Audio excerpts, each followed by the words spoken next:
You're listening to The Roots, a podcast from Minnesota AMA District 23 ARMCA. I'm your host, Jackie Reese. Let's dive deeper into what makes our district so great. This podcast was prepared by an independent contractor and may not be the views of the Board of Directors of District 23 ARMCA or any of their sponsors or affiliates. Hey everybody, before we dive into episode 20 of The Roots, our final episode of 2021, I just want to say a quick thank you to the sponsors of District 23 ARMCA. Fly Racing, Nomura Technologies, Jacks of Spade, BCMX Adventure Park, Moto City Raceway, Burnbenders Raceway, and Motokazi Race Promotions. I hope you guys enjoy the rest of this conversation with Mike Quinn. That's a good segue for us to talk a little bit about your involvement with the AMA. That's probably something that the average listener might not know about you. You're involved directly with AMA, not only District 23 ARMCA. So how did you become involved with that, and what kind of roles have you played in the AMA? I took over as the motocross congressperson when Dale Broughton was done. And that's elected by the promoter group. The Congress people are elected by the promoter group. And that's a promoter's representation at the AMA, or at that time it was. They've since changed the system to what they call commissions. And you can apply now to be on a commission. And I am on the Motocross Commission, and I'm on the Medical Safety Commission. I've always been involved with safety. I've been involved in some concussion work and studies, and some of the things that directly apply to motocross.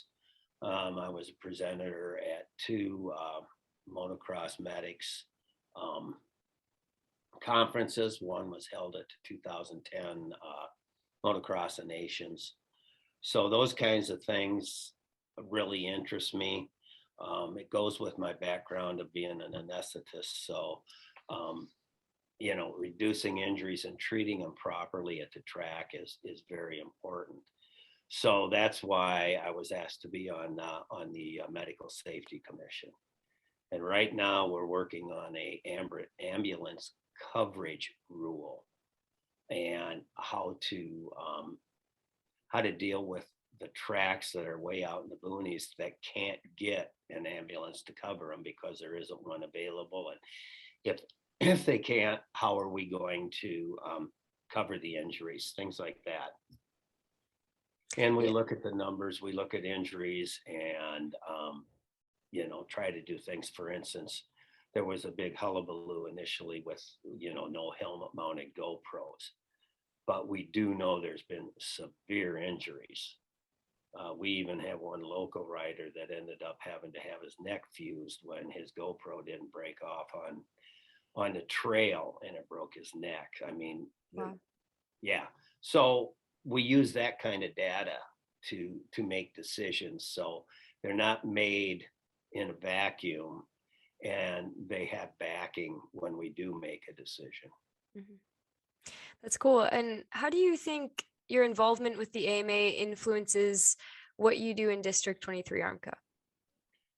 That's an interesting question, but I feel that the AMA, a national organization, I think is imperative if you're going to have any kind of continuity and enforcement of rules and classes and the national advancement system. We worked with that.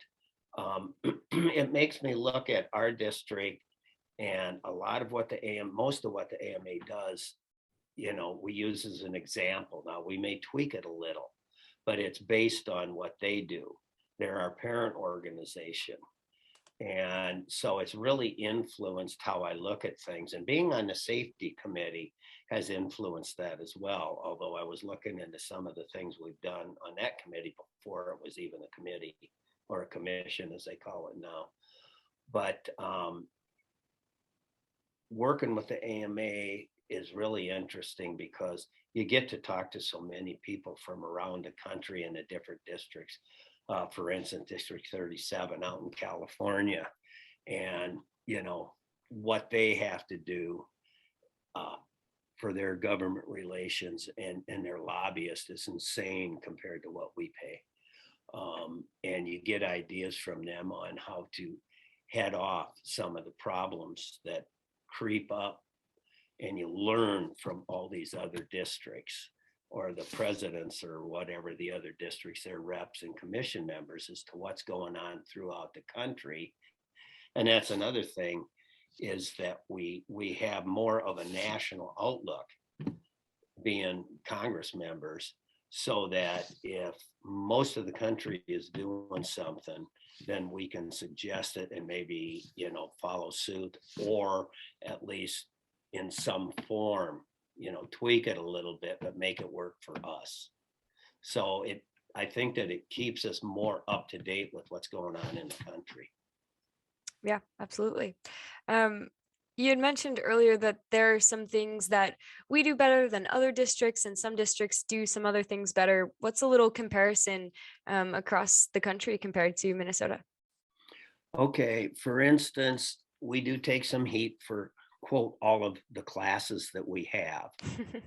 But if you go on to the computer and you start looking at all the district websites, you look at the AMA numbers.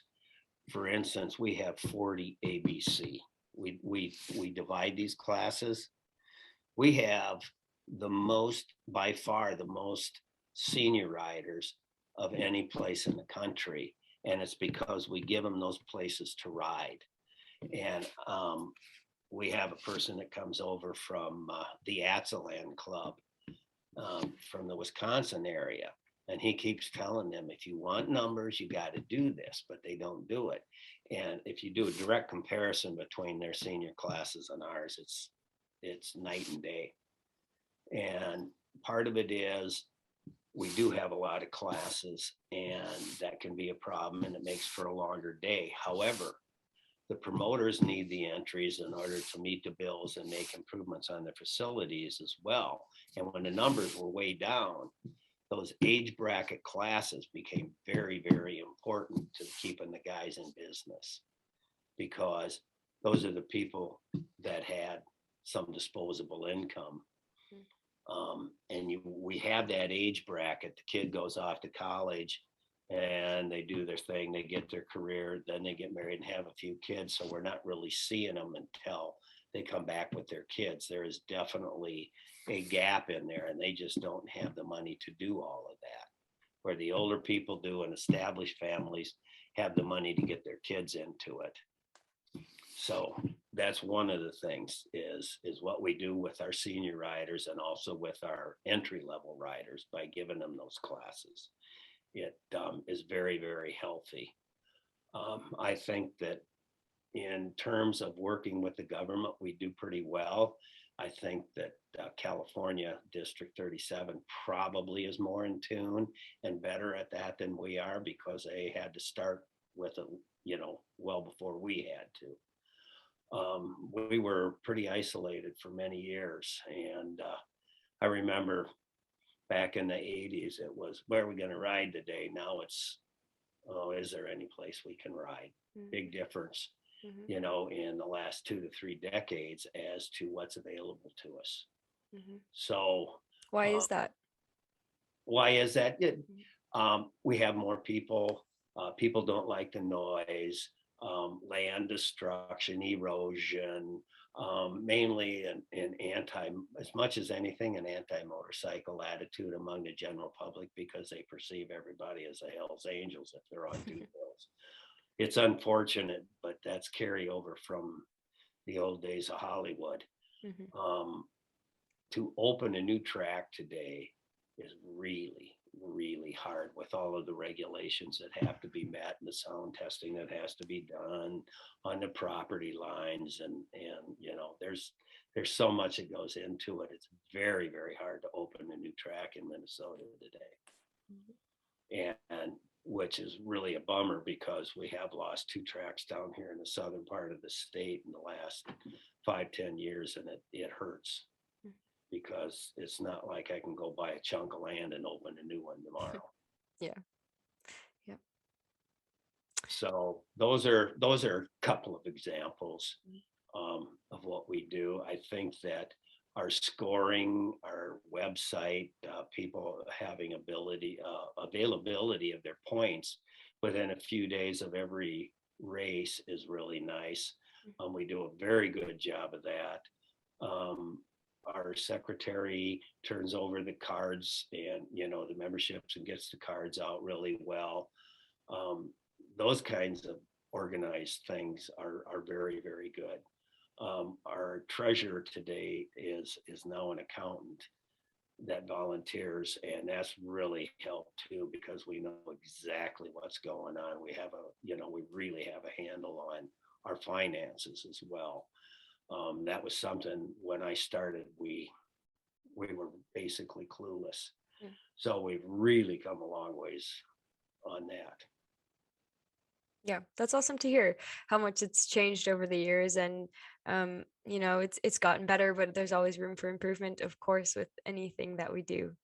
Um, what is your favorite part of being involved with District 23 ARMCA?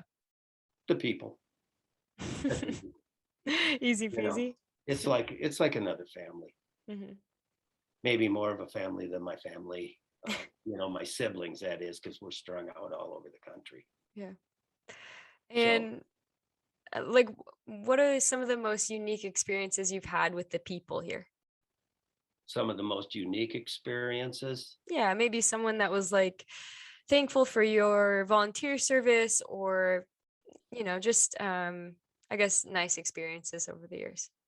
Well, a couple of them have been medically related when I've been able to administer some care of injured riders at a track that really made a difference in their life. Mhm. There's been a couple of those that make you feel really good when you've got the skills to do that kind of a thing and make a big difference. But I've met so many fun people along the way.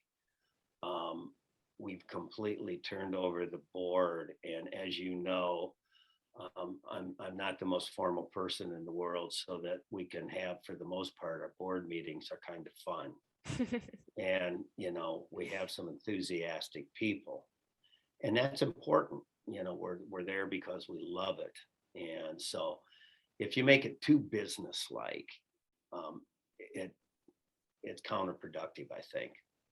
So, but I've met so many people through the board and at the different events. It's just been an amazing run for me. Um, you know, there's tough times, but they're far outweighed by the good times, and people that just every now and then I'll get a note that says, "Thank you for all you do," and that's all you need. Hmm. It feels good. Yeah, absolutely. Um, why do you think other people should be involved with District 23 ARMCA? Because that's how we make it better.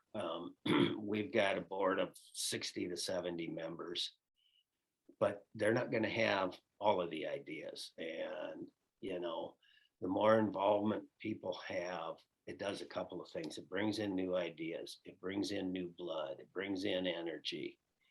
But the other thing it does is that it educates people as to how we operate, what we can do and can't do in terms of our membership. So I think that it's educational for both sides. We learn from each other, and we learn a lot. Awesome. Yeah, I've learned a lot in the couple of years that I've been doing this too, and it's been fun to see how things have changed even in the short time that I've been involved as well. Yeah, and I think that it's going to improve, and maybe even improve a little bit more rapidly if and when Rex is elected. Mhm. It's really nice for him to step up. He's definitely got a what do I want to say? He's got a stake in it, being his dad founded the district. It's appropriate for him to follow up, I Yeah. think. Yeah. And I guess we haven't really come out with the statement, but after 21 years, you've decided it was time to step away from the chairman position. Um, how did you come to that conclusion? Well, a couple of ways, but number one, is that Rex had approached me and asked me what my plans were, because he did not want to get too involved while his dad was alive, because it was his dad's big thing. And once his dad passed away, he felt like he was free to do more. So he asked me, about it. And I think that, 21 years is a long time to run an organization. And I don't care who you are, but you kind of get set in your ways. And I think that, it's definitely time for new blood, but it has to be somebody that's vested, somebody that really wants to keep it going. When I took over, it was in pretty tough shape, and I feel good that I'm leaving it in much better shape than I got it when I took over.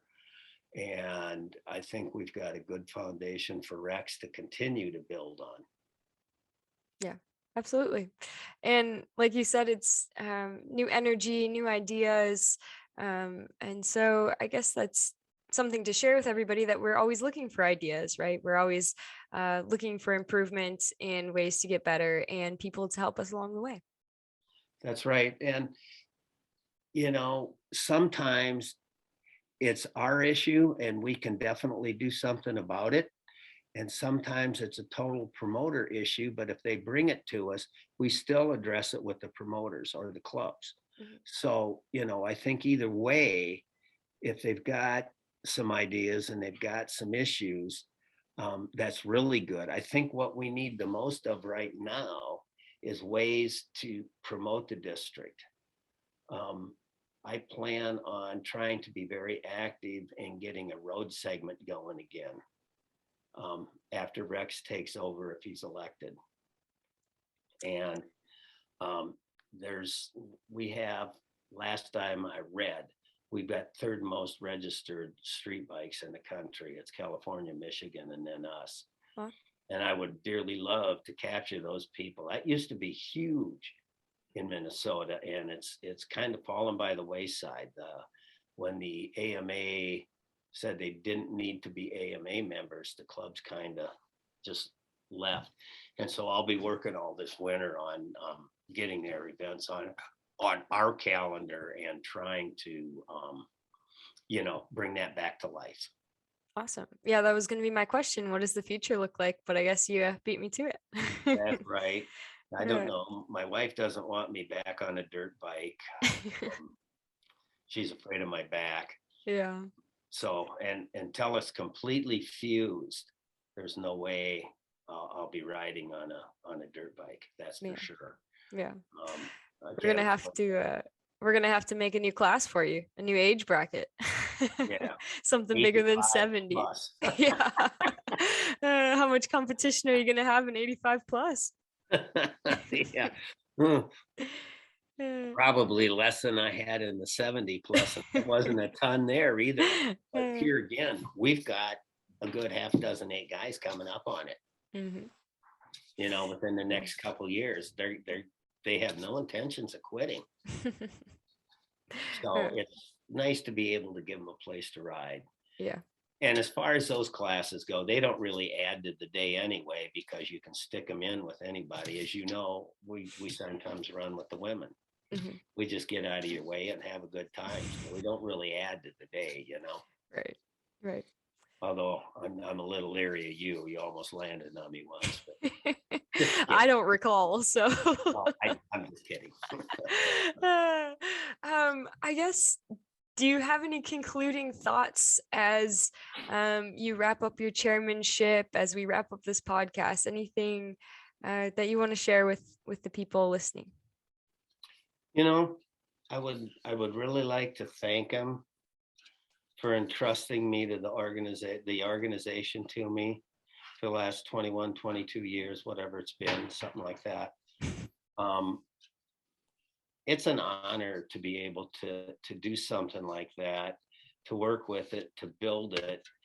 And it's provided a lot of really good memories and a lot of joy for our members. And so that's a good feeling. Encourage them to ask questions, or to bring ideas forward to some board member, one of the officers especially, and see what, if we've got issues, we've got inconsistency and things, bring all that forward so that it can be dealt with, because we want quality events and consistent rulings across the board in all that we do. And so that's what we're aiming for. That's what we're looking for. And Rex has that at one of the things on the top of his list, along with growing the district. And, encourage your friends to come along. If every one of our members would find a member, that'd double us right there, or maybe even more. So let's just work with each other and keep working on growing. And at some point we'll be the face of motorcycling in Minnesota. Mm-hmm. Absolutely. Yeah, it's sometimes I feel like I'm so lucky to know that this exists, and that I want to share that with everybody else, right? So like you said, bring your friend along and share the love and joy that is motorcycling, no matter what discipline it is. That's right. That's one of the things that we've battled with this whole time, is how do we get the word out there? We're one of the better kept secrets in Minnesota. Not exactly what we want to be. No, not exactly what we want to be. So I think that if we, continue to reach out, and as you know, we're making a lot of effort to do that, and working with a lot of the shops, etc., so that we can grow. And the more members we have, the more we can offer members too. Mm-hmm. So all in all, it's been a great run. Absolutely no regrets. It's been an honor to be able to serve the district for as long as I have. Yeah. Well, and on behalf of everybody else, thank you. We appreciate 20 years of volunteering. That's a long time. And yeah, thank you. Thank you. Appreciate it. Thanks for joining us in 2021, everybody. It's been an awesome time getting to create these podcasts and having conversations with the very special people that we have here in Minnesota, and I can't wait to continue this on in 2022. Thank you to the sponsors of District 23 ARMCA that have made this possible: Fly Racing, Nomura Technologies, Jaxo Spade, BCMX Adventure Park, Moto City Raceway, Burnbenders Raceway, and Motokazi Race Promotions. We will see you in 2022. Thanks for joining us. Catch us every other Monday wherever you get your podcasts, as well as on our YouTube page.